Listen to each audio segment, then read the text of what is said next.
أعوذ بالله من الشيطان الرجيم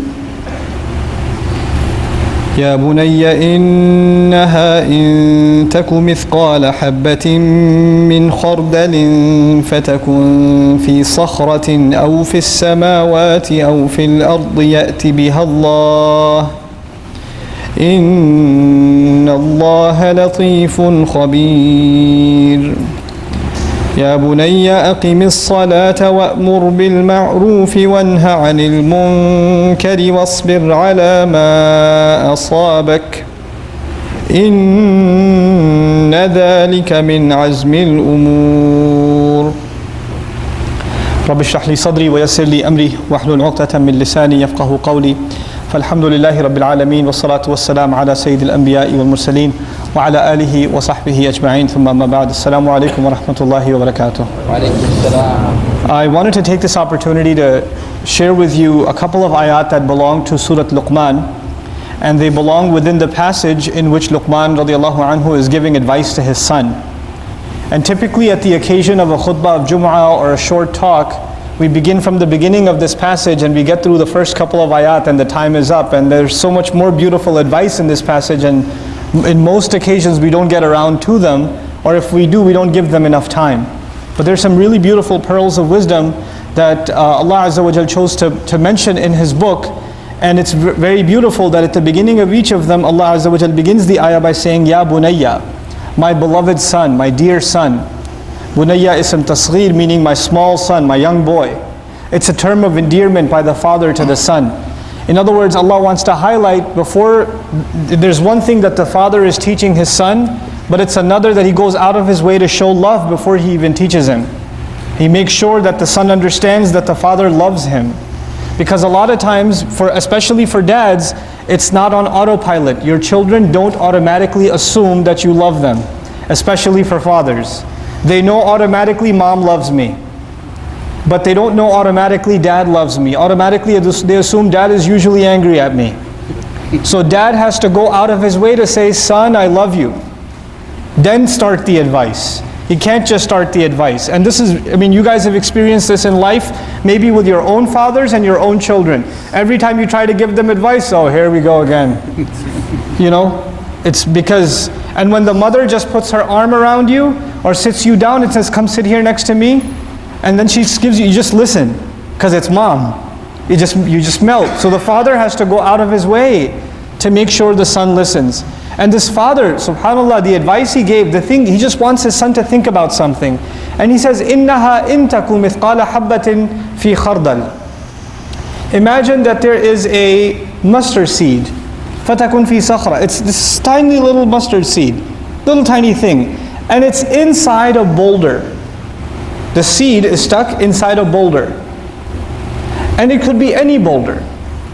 Now imagine he wants him to find that seed. He wants his son to find this little seed. So the son might ask, so where am I and by the way, sakhra is a huge rock.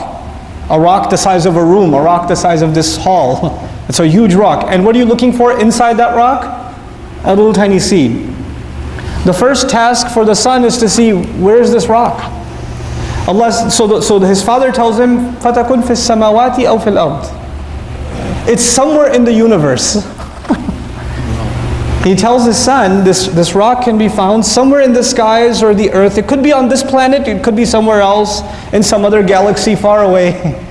And now that we know how big the universe is, you know how many possibilities there are. And even if we didn't, if we just said fil ard, on the earth, how many rocks are there on the earth? And now your job is to find the seed. But if you're going to find the seed, what do you have to do with the rock? If it's inside, deep inside the rock, what do you have to do to the rock? You have to smash it, you have to break it. So what kind of power would it take to break a rock? And even if you break the rock, let's say you have the technology, you broke the rock. You found the right rock, which is almost impossible, and then you broke it, and you broke it into two halves. Does it guarantee that the seed will be right there in the middle? Or is it possible it's inside this half or inside that half?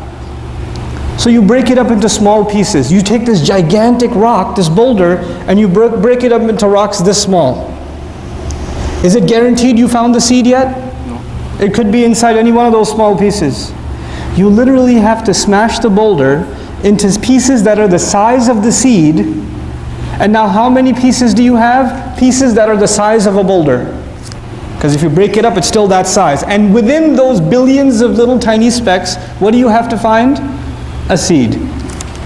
In other words, the father is telling his son, there's a secret.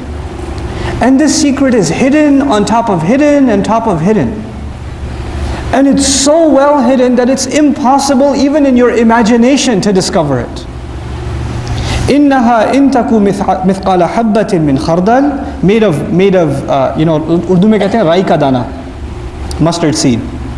فَتَكُنْ فِي صَخْرَةٍ أَوْ فِي السَّمَاوَاتِ أَوْ فِي الْأَرْضِ يَأْتِ بِهَا اللَّهُ. Allah will bring it out. Allah will bring that seed, and ya'ti, interestingly enough in the Arabic language, as opposed to yaji' bihillah. Ja'a in Arabic means to bring something with some effort. Some big thing, a major project, ja'a. Something that's casual, easy, ya'ti. No problem, Allah will just bring it out. Allah will pull it out. Ya'ti bihallah. Inna Allaha latifun khabir. The quality of Allah mentioned by the father to his son is Allah is precise, He's subtle, latif. It's a very interesting quality. Just because somebody is powerful does not mean that they are precise. Does not mean that they are precise. You have the power to break the rock, but you don't have the precision to find that little seed. So power itself is empty. It's pointless without precision. That's why Allah's power is coupled with His precision, His latif. So Allah describes, for example, when water falls. When water falls, every drip, every drop of water, asaba, He targets it like an arrow is shot.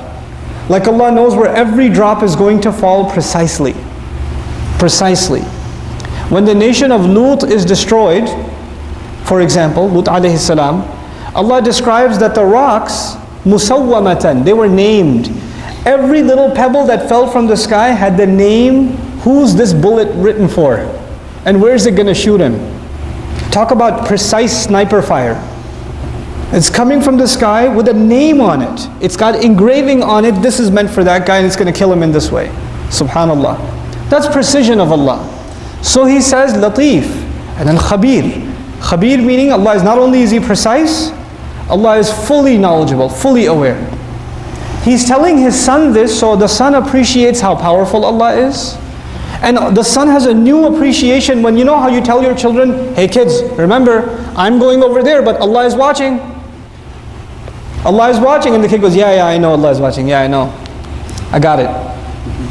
Allah is watching. He wants his son to appreciate, what does it mean Allah is watching? What does it mean there's nothing secret to Allah? So he wants to give him a very powerful example. What we're learning here also is that the father goes out of his way. He thinks, how can I teach my son this lesson? And he went out of his way to figure out, well, maybe if I teach him this way, it'll stick in his head. And Allah likes his example so much, He made it part of the Qur'an. He made it part of the Qur'an, this beautiful example. And of course, this example is inspired by the wisdom Allah had granted Luqman to begin with, radiallahu anhu. So now that you know Allah is watching, now He gives him the advice. The first ayah was about Allah, then He gives him the advice.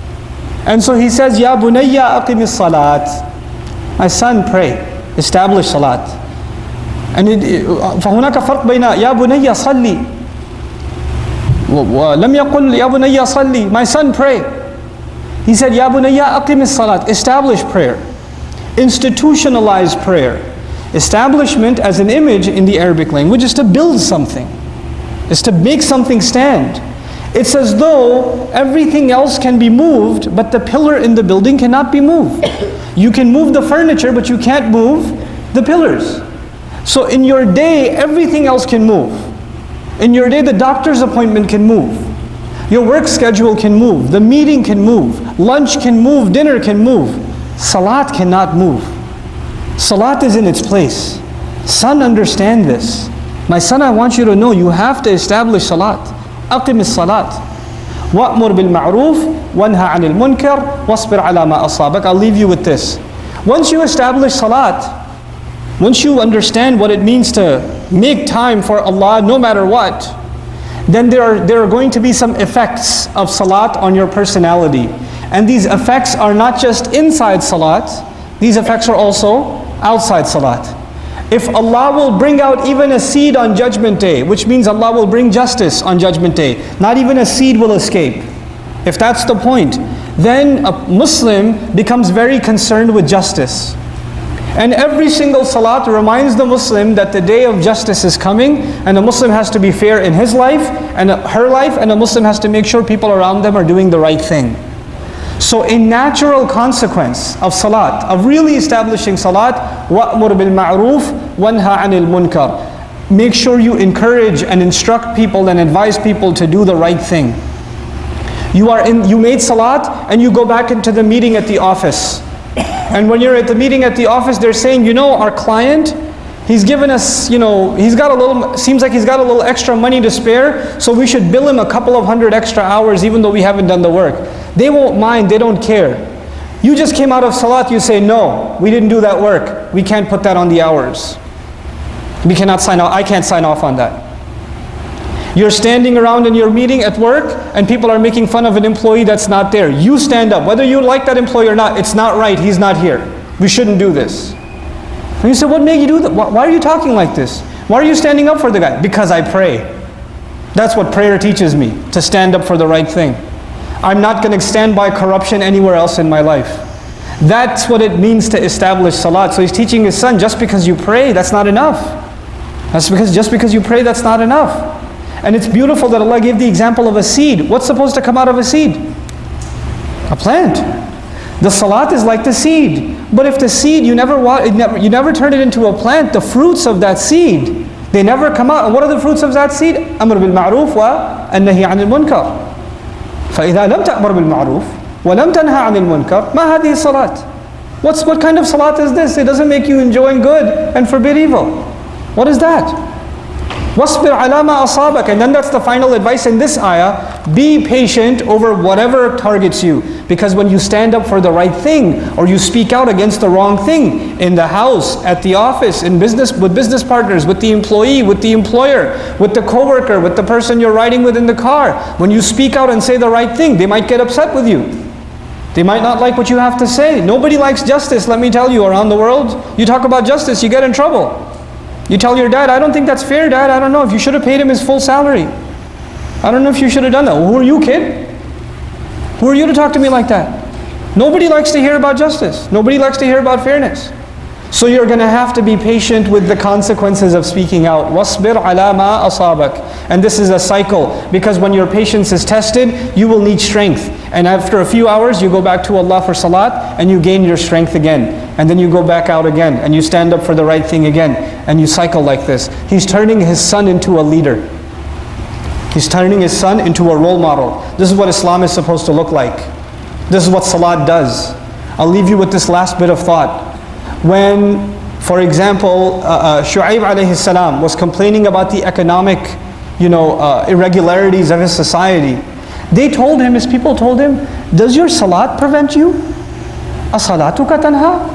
Your salat prevents you from doing, your salat commands you, ta'muru? Your salat prevents or commands you to tell us what to do? Just go pray, man. Go pray in the masjid. Why you bother us in our business? But Shu'aib alayhi salam understands salat means that you learn the importance of justice. You learn the importance of justice on the day of judgment, which means you make sure that you become a source of justice even in this world. May Allah Azza wa Jal help us understand the implications of our salawat. All this salat we're making in Ramadan, let's turn those seeds into plants. Let's establish some justice in our homes, in our workplaces, in our businesses. Barakallahu li wa lakum. Assalamu alaikum wa rahmatullahi wa barakatuh.